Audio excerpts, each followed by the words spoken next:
This is the Men Refined podcast.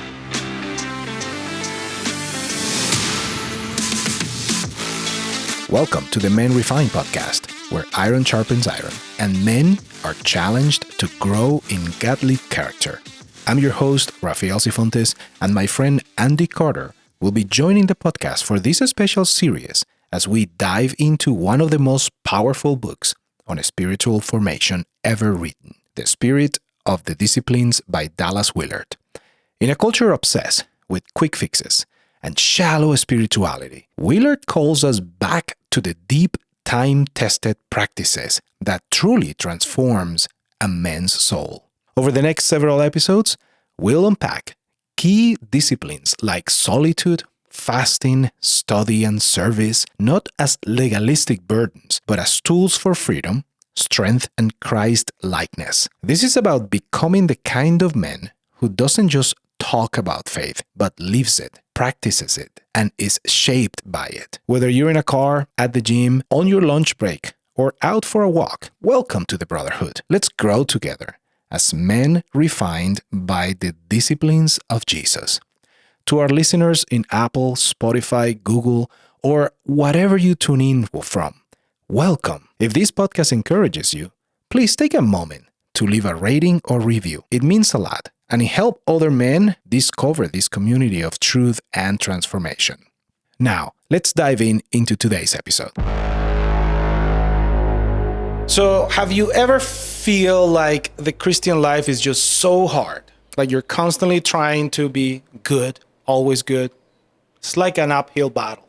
And we often think that and hear that our salvation is so good for us and we have it all figured out because we are saved. But we keep wondering, what does it actually mean for us, for you on Monday morning? How do we exemplify that? We are in chapter 3. Salvation is alive. That is chapter 3's title. Andy, what do you have for me today? I appreciate your introduction. This is a great chapter. It's a chapter that Dr. Willard is gradually piecing together all of this concept to challenge how we try to be like Jesus.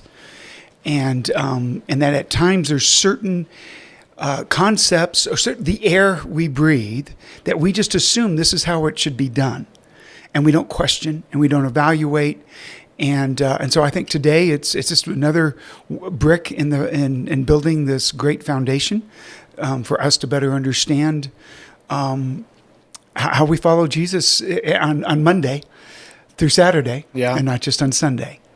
So here's my summary of the chapter, and then we'll get into some more specific things. But basically, I found that Willard is challenging us in our popular modern notion of salvation being an event that starts our spiritual journey. He called it mere forgiveness of sins, but should instead reflect that Jesus' resurrection demonstrates life, and his triumph over death proves that the new life that had already been present among his disciples and among the people there in Judah, found only in the person of Jesus, can really become a reality for all of us. It certainly could not be squelched by killing the body. It validated the reality and the indestructibility of what Jesus had preached and exemplified before his death. And I think that's important. We have grown up often in churches that, walk forward, and there's nothing wrong with that. And in some respects, it could be a start of our spiritual journey. But let's make sure that we understand that to really follow Jesus isn't just to walk up and say a prayer, have someone pray over you, take communion on Sunday or as frequently as you can. It is instead a commitment to walk with Jesus day by day. So the title of this chapter is Salvation is Alive. It's interesting because I was trying to dissect the whole title. And he has a purpose, right? There's a reason why he says like this. Is alive. Is alive. It's not salvation is life. Correct. Which I think we would more quickly jump to. So this is not just about getting into heaven. It's about a complete transformation right now. Not tomorrow, but right now. What are you going to do with your life? What are the changes that you're going to act on in your lifestyle right now? It's about finding a way to live that actually brings joy, power, and just not more rules, really. He's very specific. This is not about rules. No. This is different. He's putting everything upside down in a way, because it's not what your society thinks Christianity looks like. Yeah. For society today, Christianity looks like a bunch of things that you have to do to measure up. It's the I like the title, sin management. Sin management. Sin management. Yeah, if we can conquer sin management, then we're on top of the game. But he's talking about what does that mean? Sin management. So let's think. Let's put our hats. Let's put our cultural hat also in the mix of it. Okay. I really want to be an example to what culture looks like, what culture thinks we're supposed to look like, versus what the Bible says we're supposed to look like. So the culture will say that sin management will be a bunch of things that you have to do to control or to tame your sin, right? Mm-hmm. What will be the Christianity comfort and understanding when you say sin management? How will that look on a Christian man today? Good question. When we live in sin management, the book The Cure does a good job of calling it it's not the room of requirements. I wish Chris was here. He could help us. Chris Harris could really point out some. Anyway, in The Cure, the room of grace, and they contrast it with another one. And the other one is basically you have to live up to a certain lifestyle. And if you're not living up to it, you're going to put on the mask to show that you are living up to it. Mm-hmm. Sin management's more concerned about how I look around to those around me than having an internal transformation that changes my perspective on how I do things. Let's go back to the easy yoke. Mm-hmm. He starts off with we all practice to be like that star baseball player, basketball player, whoever it is. And we want to, at that right time when we have to hit the hit or catch that amazing catch or do something like that. Well, it took a lot of practice to get there. And sin management is more concerned about being able to perform on the spot. Mm-hmm. As opposed to having a lifestyle of commitment that's just going to be part of the natural reflex. And so sin management is, as you even started this little section, it's you have a list of things. Am I doing it? Mm-hmm. Have I been in prayer this morning? Have I read my Bible this morning? Have I kissed my wife? Have I told my kids I love them? You make the list up. Keep it going. But does that mean that I shouldn't worry about those things? Well, what do you think? Well, I think that it could be a double-edged sword. I think the real thing here that we should think about is, where is it coming from? What's the motive? Where's the heart of it all? Because all these things, in essence, they're good things. Did you do the right thing today? Did you love somebody today? Did you act in a certain way today? And we said this before. Sometimes it's a set of things that we need to do, even though we don't feel like doing those things. But just by doing those things, something will happen in our heart, and our heart will follow that. Mm-hmm. So I think of it as a muscle that needs to be worked on. That's what our faith also is an illustration of. It needs to be worked on.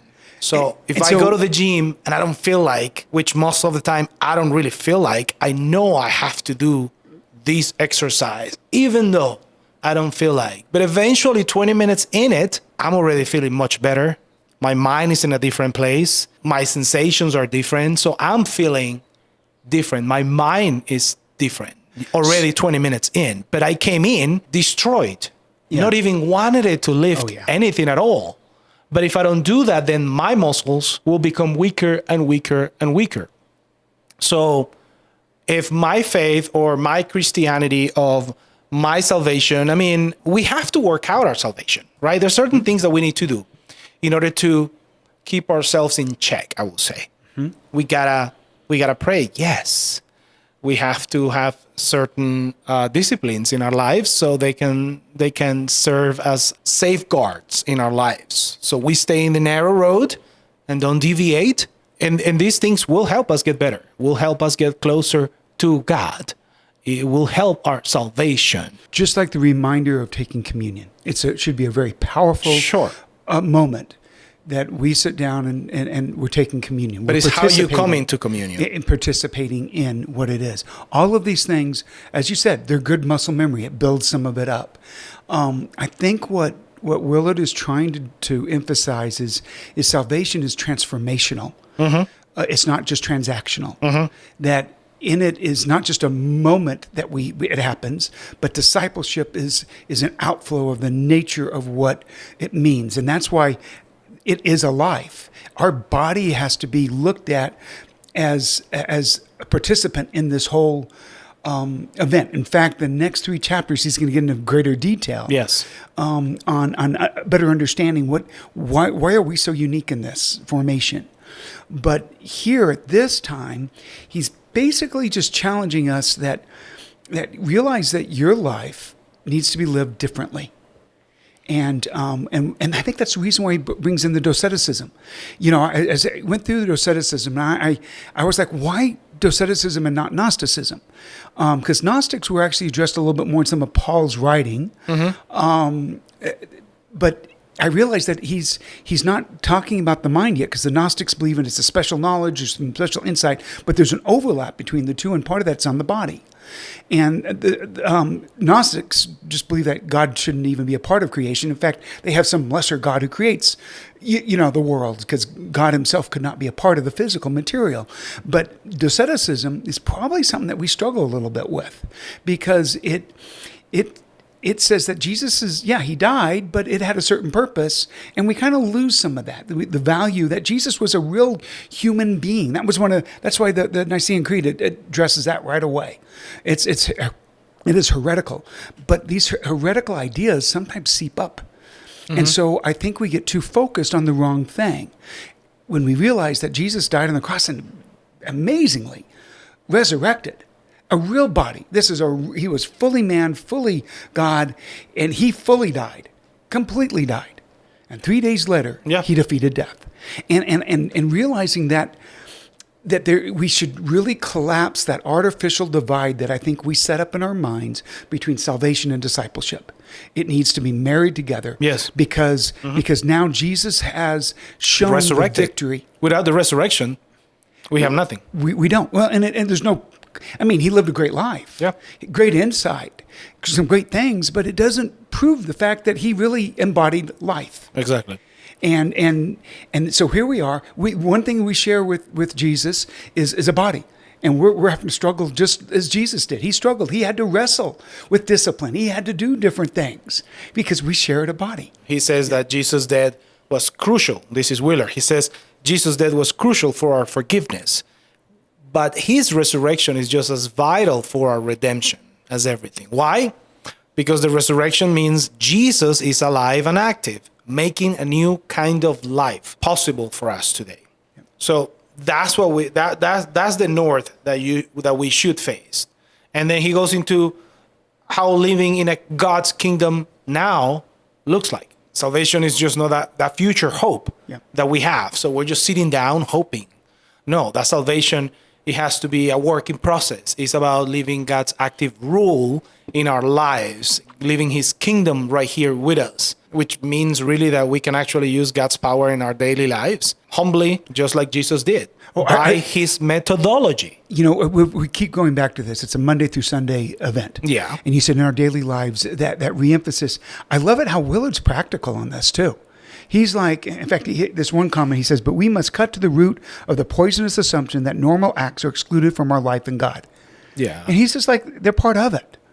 They really are. It's part of our discipleship. It's part of our existence of truly being saved. So these challenges us to see really faith as a one-time decision, not as a one-time decision, but really as an ongoing dynamic relationship that really changes everything about our lives in our everyday life. So not a one-time decision, but that contrast with that all-knowing saying, once saved, always saved. Once saved, always saved. How do you contrast that?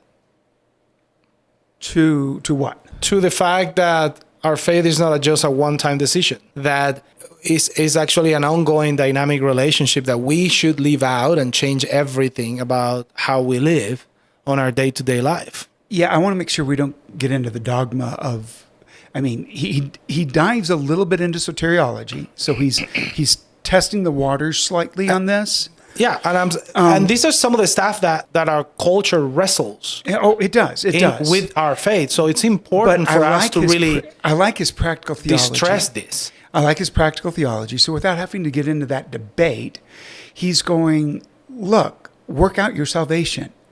Remember that salvation is part of discipleship, and your discipleship, and engage him in understanding that Jesus not only died, which is really the focal point of soteriology, and then we can get into all the different views. We might have even brought some of them up last week.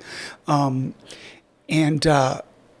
he's not. He doesn't worry about that. He wants us. Basically, I'm going to say it's almost like a participatory soteriology. You know, you participate in this. You engage in it. It's transformational. It's not transactional. I just said that a little while ago. There should not be any disconnection between your belief and your life. Now, did a person who walked the aisle as a little kid, has not followed the Lord for many, many years, and now is re-engaging the Lord, was he saved between the 2 points? You know what? I am so glad that I don't have to answer that question. Only God does. I think that's something we don't need to worry about. But for those who are listening to this, if you're listening to Rafael and I, you're going, okay, what in the world are they talking about anyway? And then you're also going, I'm doing this because I hope it will help me draw closer to the Lord so that I am walking with him Monday through Sunday. And so that issue of soteriology is not necessarily paramount at this point. Let's live it out. It's a participatory salvation offer. And that's what he's making for us right here. And he doesn't want us to have a truncated view of just a one-off event. And I think so the issue is the challenge is who cares on that view? Are you following Jesus? Are you trying to be like your rabbi? Is your life trying to be transformed by him in his way? He also says the easy yoke is actually real. He gets into that, right? Goes back into chapter 1. The easy yoke is actually real. He goes into the myths of really what it means, hard Christianity, real hard way. What does look like? I think Willard flips it, and he said that the cost of not following Jesus is actually far greater. He cites the book of Proverbs when he says the way of the transgressor is hard. I mean, think about the endless problems, the crushing burdens, the disappointments of a life lived apart from God's design. The stuff that we get into that we don't understand sometimes because we just don't want to go about and dealing with the things that are hard about living our Christianity, because it is hard. It is very narrow. It's a narrow way. Well, it's an unpopular way. And it is contrary to so many things that we have been brought up with. Yeah. So to if love somebody your neighbor, says somebody, hey, carry your cross and follow me. Yep. It's like, whoa. I thought it was just joy and love your neighbor and love myself. Like, what's going on here? Yeah. Oh yeah. There's some tough things though. that he has to say. And we're challenged then to follow. And what's the secret? Fortunately I think he would actually summarize the secret. Do you think it's just about acting good? On the spot. You know what? Obviously, no. I had a discussion with a friend of mine about nice and kind, and I think that when you contrast those two, instead of just saying I aim to be nice, but fruit of the Spirit is kindness, not niceness. And at times in America, we're good at being nice. But you're not around me, I might then say something bad about you. I'm nice in front of you, but I may not be nice elsewhere. And I think he's looking for a transformation complete. We also mix nice and kind, those two things at the same time. And we're not here to get in that debate. The whole thing is just saying, I think he just you're says... You're not being that kind, Andy. I really think that he is saying, we look... I think Willard would go on and say... realize that salvation is real, not just because of the death of Jesus, but because of his resurrection, and that his life is worthy of us following and imitating and becoming like.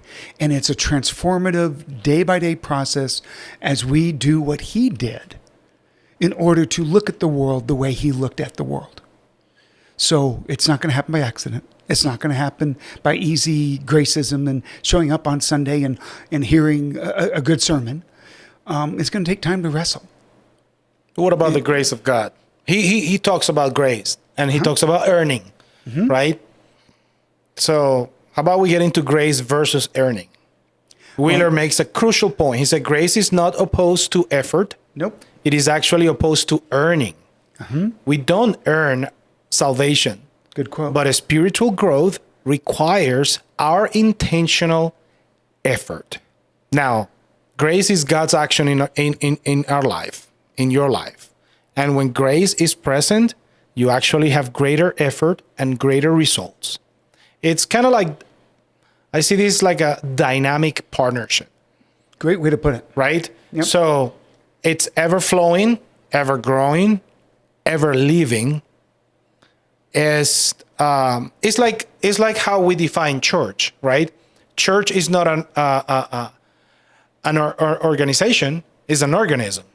It's a living body. In that sense, if grace is not opposed to effort, it is opposed to earning, then our spiritual growth definitely requires a full intentional effort from our part. How does that contrast with how culture sees Christianity today? Even though we show up on Sundays and we take communion on Sundays and we pray on Sundays, our life may not look like our Sunday best on Tuesday morning. And that's what people see. That's the reflection. That's what others will see. And that's what we're not called to. Has Christianity, has the Western church, has the Western Christians lost something on the way? How we rekindle that in your own words? I know it's a lot there, but... Well, yeah, well, that's a ton. And you opened up a whole Pandora's box on Why things. not? But I think Willard would emphasize the issue isn't so much about getting Christians into the world and in power positions, but trying to get more of Christ into Christians. And I think the world about us right now, especially in our country, is fighting more for Christ to be in roles of power, and to dominate the cultural discussions, and regardless of the imprint it leaves on the nature of Christ. That reminds me of how the Jews were expecting the Christ to act. I think you are. Is that history seems to repeat itself on themes? On themes. What's going on here? I thought we had. I think the God's story has been already revealed. Everything has been revealed already. Why are we not paying attention? Well, I think one of the things that's hurting us in our country right now is there is a movement, without going into too much detail, that believes that there's prophets that now exist, that God is bringing other people in, and they're too easily open to experiential and extra biblical inputs, which that's where I appreciate Willard. He is deeply rooted historical orthodoxy. He is a theologian as well as a philosopher, and he is about spiritual practice that's transformational, one person at a time. Yeah, and communally. He wants the group. Don't get me wrong. He's not isolating the individual from the group, but together that's how we should do it. That's why I lean a lot more to persuasion over dominance, and the three roles of Jesus, of being the king, the prophet, and the priest. I see our role being much more about the priest and the prophet than about the king. Yeah. So, yeah. So anyway, I think we're getting those confused these days. That's why I think someone like Dallas Willard is that much more important. We've got to We've got to embrace him and others who are like him, Foster and Comer and others who have really helped to plow the field for us to grow in our relationship with God. He also says that disciplines are doorways, spiritual disciplines like solitude, study, service, fasting, worship. They're not just burdens. They are the doorway to life. They are how we access God's grace, inviting his power into our life. And I will say even some sort of a takeaway from this particular point in the chapter is you have to practice prayer. You have to practice solitude. You have to love your neighbor. I think grace doesn't mean that God just infuses you in what you needed, but empowers you to be an active participant in his work. So it takes work. It takes for us to work that muscle so it can grow. Mm-hmm. If we don't work it, it's going to stay just like that. It's there, but it doesn't do anything. We have to be willing to step out and wrestle. We have to wrestle with Scripture, wrestle with what this means in my life, engage with other men or women, and aim for going deeper in living a life that more reflects Jesus on a moment by moment basis. So I was thinking about going through this chapter. Obviously, he goes into the point of the role of the church, how intentional discipleship should be unbelieving, pressing void, also about how the world is presented. But in today's age or in today's culture, we have a couple of things that are tough right now that we face as Christians. We have individualism, you do you, true for you but not for me. You got secularism, religion losing its place in public life, the rise of a spiritual but not religious person kind of a thing. We have consumerism, which is treating church like a product. We're going to go church hopping today for what feels good. We're going to go church shopping today if this one fits my boat or not. We have digital distractions. Take a peek on that, right? Social media, biblical worldview has declined. So it's only 4% of Gen Z now has a biblical worldview nowadays, which is interesting. Which is, I think, is part of what you as you stepped into the cultural aspect. And I think that's where a lot of Christians are really struggling. Mm-hmm. I mean, the SBC just came out with something saying we need to change. Don't get me started, the SBC. I've been all over the place since they closed. And I'm not here to jump on the validity. I was raised in the faith. Well, they're Southern Baptist. This is not a Southern Baptist. So, but I grew up in. It's showing their dissatisfaction and their uncomfort in a society that really doesn't follow the Lord. And we grew up in some unique times where it was an accepted thing that this is male, female. This was what a marriage is. This is what it isn't. This is you don't live together and cohabitate until you're married. It was very, that's changed. And you know what? When Jesus was walking around, coming back to it, the Pharisees and the Israelites were like, we want him to come and conquer. We want him to take over power. We want that kingship on his. But they were living in a world that was same thing. Oh my gosh. Even worse. In fact, much worse. Yeah, much People worse. don't realize. That's when the Roman Empire fell. Oh, exactly. Hello. Just to throw out a small little detail, when Jesus is standing there and I'm going to build my church at the gates of hell, he is literally standing in Caesarea Philippi. And there is a place that's actually what's called the gates of hell. And guess what? They had sex with animals. Yes. And there was all sorts of things. I mean, you think we have it bad today? But that's where he's going. He's standing there and he's explaining this. I mean, we don't get it. We want everything around us to protect us, so we're in a bubble in which to live. Jesus did not want this, I'm going to call it integrative theology. He wants to integrate his life into our life and to live at the gates of hell and be able to stand there and persuasively, lovingly point people back to him. That there is another way to do this, that we are part of this. And it's not just a proclamation. It's and there'd be a better term, it's a living it out. Mm-hmm. It's a statement, transformational. It's a statement that shows without saying anything, right? Exactly. And so Yeah. So Salvation is it's- alive. That's the name of this chapter. Exactly. Your It is a life should reflect, your theology should reflect your salvation. Yeah.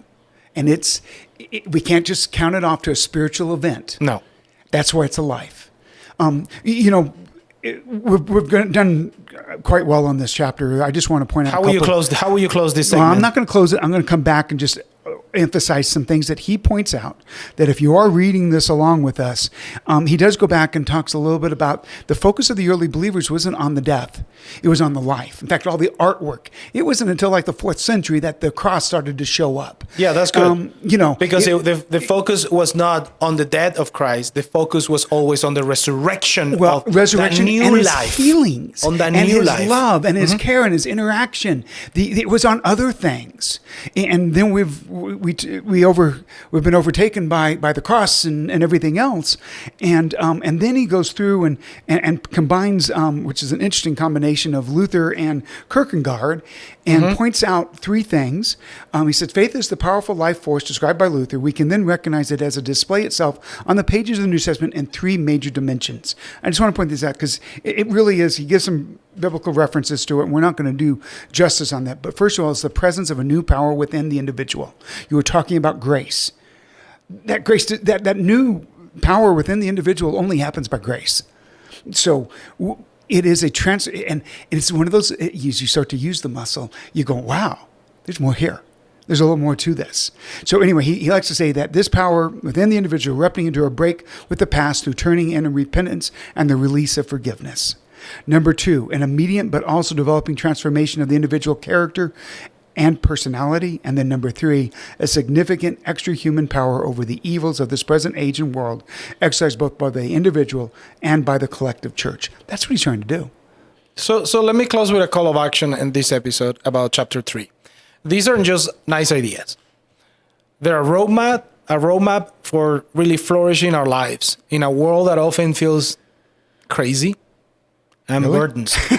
Yeah, it does. Now, Willard actually offers a powerful antidote, and that's what this chapter really is good about if you go through it little by little. And I think that we should just embrace intentional discipleship, not as a burden, but as the very means by which God's grace transforms each of us, empowering us to live a vibrant, impactful, and kingdom life today. So, again, personal transformation truly leads to world transformation. And I think this is one of the key elements that shows and displays how salvation is alive.